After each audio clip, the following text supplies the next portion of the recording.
Daily Bible reading May 21st, 2025. First reading Luke chapter 22 verse 39 through 71. Coming out, he went to the Mount of Olives, as he was accustomed, and his disciples also followed him. When he came to the place, he said to them, "Pray that you may not enter into temptation." And he was withdrawn from them about a stone's throw, and he knelt down and prayed, saying, "Father, if it is your will, take this cup away from me. Nevertheless, not my will, but yours, be done." Then an angel appeared to him from heaven, strengthening him. And being in agony, he prayed more earnestly. Then his sweat became like great drops of blood falling down to the ground. When he rose up from prayer, and had come to his disciples, he found them sleeping from sorrow. Then he said to them, "Why do you sleep? Rise and pray, lest you enter into temptation." And while he was still speaking, behold, a multitude, and he who was called Judas, one of the 12, went before them and drew near to Jesus to kiss him. But Jesus said to him, "Judas, are you betraying the Son of Man with a kiss?" When those around him saw what was going to happen, they said to him, "Lord, shall we strike with the sword?" And one of them struck the servant of the high priest and cut off his right ear. But Jesus answered and said, "Permit even this." And he touched his ear and healed him. Then Jesus said to the chief priests, captains of the temple, and the elders who had come to him, "Have you come out, as against a robber, with swords and clubs? When I was with you daily in the temple, you did not try to seize me. But this is your hour, and the power of darkness." Having arrested him, they led him and brought him into the high priest's house. But Peter followed at a distance. Now when they had kindled a fire in the midst of the courtyard and sat down together, Peter sat among them. And a certain servant girl, seeing him as he sat by the fire, looked intently at him and said, "This man was also with him." But he denied him, saying, "Woman, I do not know him." And after a little while another saw him and said, "You also are of them." But Peter said, "Man, I am not." Then after about an hour had passed, another confidently affirmed, saying, "Surely this fellow also was with him, for he is a Galilean." But Peter said, "Man, I do not know what you are saying." Immediately while he was still speaking, the rooster crowed. And the Lord turned and looked at Peter. Then Peter remembered the word of the Lord, how he had said to him, "Before the rooster crows, you will deny me 3 times." So Peter went out and wept bitterly. Now the men who held Jesus mocked him and beat him. And having blindfolded him, they struck him on the face and asked him, saying, "Prophesy. Who is the one who struck you?" And many other things they blasphemously spoke against him. As soon as it was day, the elders of the people, both chief priests and scribes, came together and led him into their council, saying, "If you are the Christ, tell us." But he said to them, "If I tell you, you will by no means believe. And if I also ask you, you will by no means answer me or let me go. Hereafter the Son of Man will sit on the right hand of the power of God." Then they all said, "Are you then the Son of God?" So he said to them, "You rightly say that I am." And they said, "What further testimony do we need? For we have heard it ourselves from his own mouth." Second reading, Genesis chapter 40. It came to pass after these things that the butler and the baker of the king of Egypt offended their lord, the king of Egypt. And Pharaoh was angry with his 2 officers, the chief butler and the chief baker. So he put them in custody in the house of the captain of the guard, in the prison, the place where Joseph was confined. And the captain of the guard charged Joseph with them, and he served them, so they were in custody for a while. Then the butler and the baker of the king of Egypt, who were confined in the prison, had a dream, both of them, each man's dream in one night and each man's dream with its own interpretation. And Joseph came into them in the morning and looked at them, and saw that they were sad. So he asked Pharaoh's officers who were with him in the custody of his lord's house, saying, "Why do you look so sad today?" And they said to him, "We each have had a dream, and there is no interpreter of it."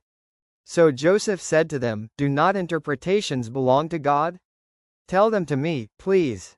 Then the chief butler told his dream to Joseph, and said to him, "Behold, in my dream a vine was before me, and in the vine were 3 branches. It was as though it budded, its blossoms shot forth, and its clusters brought forth ripe grapes. Then Pharaoh's cup was in my hand, and I took the grapes and pressed them into Pharaoh's cup, and placed the cup in Pharaoh's hand." And Joseph said to him, "This is the interpretation of it, the 3 branches are 3 days. Now within 3 days Pharaoh will lift up your head and restore you to your place, and you will put Pharaoh's cup in his hand according to the former manner, when you were his butler. But remember me when it is well with you, and please show kindness to me. Make mention of me to Pharaoh, and get me out of this house. For indeed I was stolen away from the land of the Hebrews, and also I have done nothing here that they should put me into the dungeon. When the chief baker saw that the interpretation was good, he said to Joseph, I also was in my dream, and there were 3 white baskets on my head. In the uppermost basket were all kinds of baked goods for Pharaoh, and the birds ate them out of the basket on my head. So Joseph answered and said, This is the interpretation of it. The 3 baskets are 3 days. Within 3 days Pharaoh will lift off your head from you and hang you on a tree, and the birds will eat your flesh from you.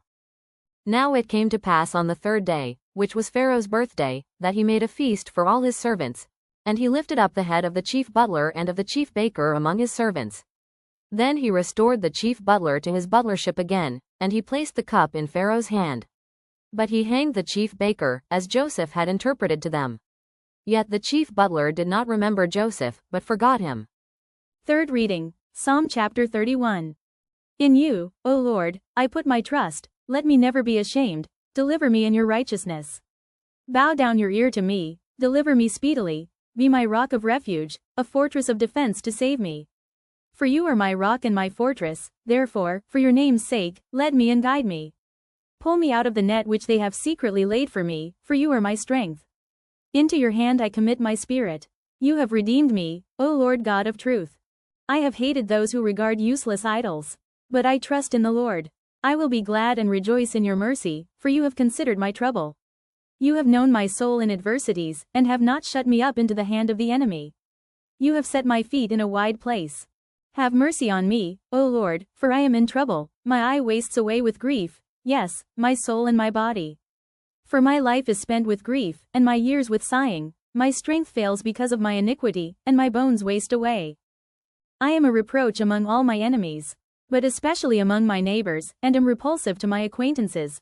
Those who see me outside flee from me.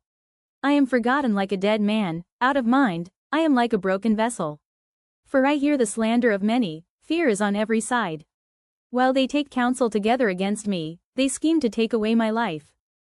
But as for me, I trust in you, O Lord, I say, you are my God. My times are in your hand, deliver me from the hand of my enemies, and from those who persecute me. Make your face shine upon your servant, save me for your mercy's sake. Do not let me be ashamed, O Lord, for I have called upon you. Let the wicked be ashamed, let them be silent in the grave. Let the lying lips be put to silence, which speak insolent things proudly and contemptuously against the righteous. Oh, how great is your goodness, which you have laid up for those who fear you, which you have prepared for those who trust in you. In the presence of the sons of men, you shall hide them in the secret place of your presence. From the plots of man, you shall keep them secretly in a pavilion. From the strife of tongues. Blessed be the Lord, for he has shown me his marvelous kindness in a strong city.